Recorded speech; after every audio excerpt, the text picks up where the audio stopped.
उनके लिए शासन ने विभिन्न प्रकार की योजनाएं चलाई हैं, जिनमें छात्रवृत्ति की योजना प्रमुख है।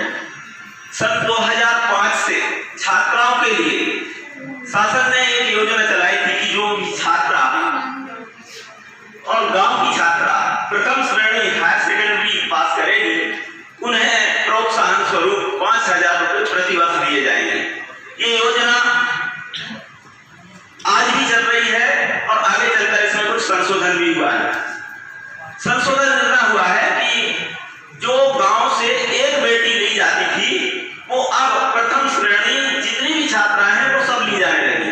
दूसरा कि एक जो नगर पंचायत स्तर है वो इस योजना के लिए गांव माना गया है। तो हमारे बंडा नगर पंचायत जो है वो गांव मानी गई है। इस संबंध में जब नगर पालिका हो जाएगी तो इस योजना से वो बाहर हो जाएगी।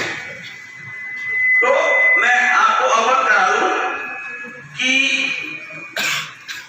विगत सत्र 2022-23 में 578 छात्राएं थी, जिन्हें 28,90,000 रुपए उनके खातों में अंतरित किया गया है। इसी तरह वर्तमान सत्र 23-24 में 382 छात्राओं के खातों में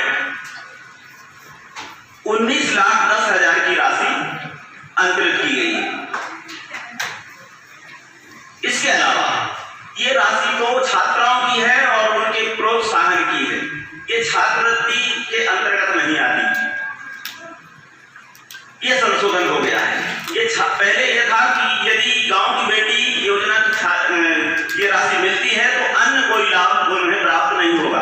अब इसे प्रोत्साहन राशि मान लिया गया है और ये मैट्रिकोत्तर छात्रवृत्ति भी साथ में ले सकती है ये छात्रा। इस तरह से समस्त छात्राएं और छात्र मैट्रिकोत्तर छात्रवृत्ति के भी पात्र रहते हैं। मैट्रिकोत्तर छात्रवृत्ति 2 पोर्टल पर संचालित है।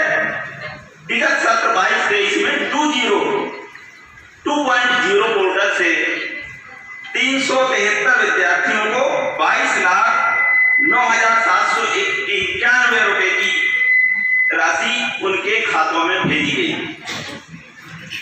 MP टास्क एक पोर्टल और है छात्रवृत्ति का, जिसके माध्यम से 22-23 में 1232 विद्यार्थियों को 74,60,884 रुपए की राशि उनको उनके खातों में भेजकर उन्हें लाभान्वित किया गया है। इसके अतिरिक्त हमारे इस महाविद्यालय में बहुत से ऐसे छात्र हैं जो छात्रवृत्ति से वंचित रह जाते हैं, जिन्हें किसी प्रकार की छात्रवृत्ति नहीं मिलती। हम उनको भी चयन करते हैं और प्राचार्य जी अपने मद से उनकी भी सहायता करते हैं। इस तरह से कोई छात्र, पात्र छात्र जो वास्तव में गरीब है, वो वंचित नहीं रहता।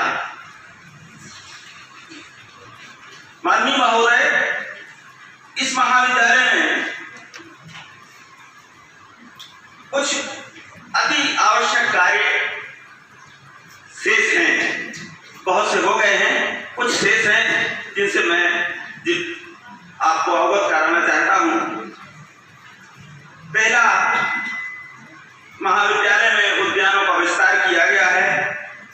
वनस्पतिक उद्यान के महत्वपूर्ण पौधों के साथ फूल और फलदार पौधों को सजाया गया है। इन उद्यानों में निरंतर हरियाली बनी रहे, इस हेतु अतिरिक्त जल स्रोत की बड़ी आवश्यकता है। दूसरी बात, पेड़ पौधों और अन्य सामग्री की सुरक्षा हेतु महाविद्यालय को अनेक चुनौतियों का सामना करना पड़ रहा है।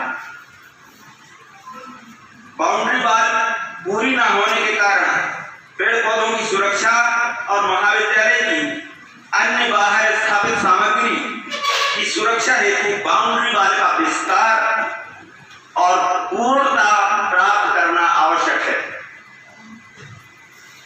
तीसरी बात, अध्ययन कक्षों की संख्या तो पर्याप्त हो गई है नई बिल्डिंग के कारण, परंतु विद्यार्थियों की बढ़ती निरंतर संख्या के कारण फर्नीचर का अभाव है। ये बात भी मैं आपके ध्यान में लाना चाहता हूं। और चौथी बात, विद्यार्थी बाहर जिम स्थापित है उनमें अधिकांश की पूर्ति हो चुकी है। सिर्फ एक बड़ी जरूरत की सामग्री शेष रह गई है, वो है सिटिंग बाइक।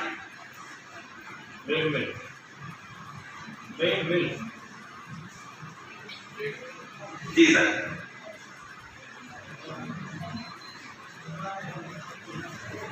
एक अंतिम बात जो आपके ध्यान में मैं लाना चाहता हूं, सभी विद्यार्थियों को सांस्कृतिक साहित्यिक कार्यक्रमों में एक साथ बैठने हेतु नए भवन के पास धरातल पर 40x200 फुट के सांस्कृतिक सेट का निर्माण यदि हो जाता है तो बड़ी अच्छी बात होगी, क्योंकि ये समस्या बार बार आती है। साहब ये हाल छोटा सा है और विद्यार्थी बहुत अधिक हैं।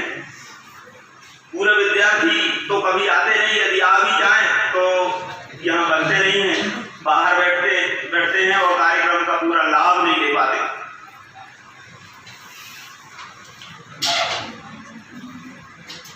वर्तमान में लगभग 3000 छात्र अध्ययनरत हैं, जिनमें छात्राओं की संख्या का प्रतिशत अधिक है।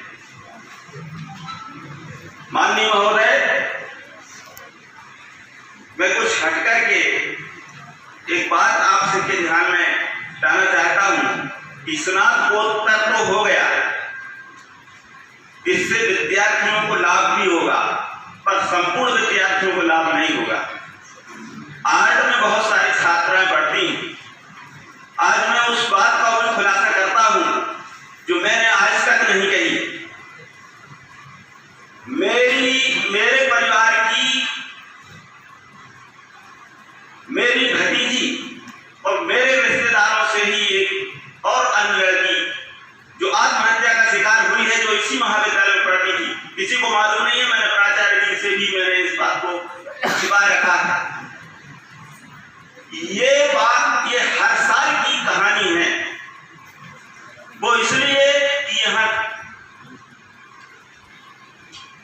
कला संकाय के विद्यार्थियों की संख्या अधिक है और उसमें भी छात्राओं की संख्या 60% है। यदि भविष्य में आपको 5 साल हैं, यदि इस नगर में कन्या महाविद्यालय स्थापित आप कर देते हैं तो हमारी बालिकाओं के लिए बड़ी सुविधा हो जाएगी।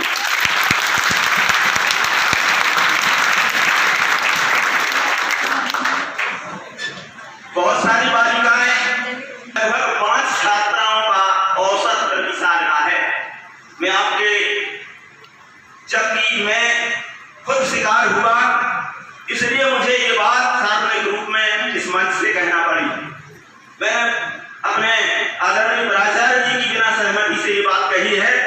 यदि अब इसके लिए यदि मैं दोषी हुआ तो मैं तो जो भी सजा मुझे मिलेगी मैं उसके लिए सादर स्वीकार है मुझे, पर मुझे जो कहना था तो मैंने कह दिया है।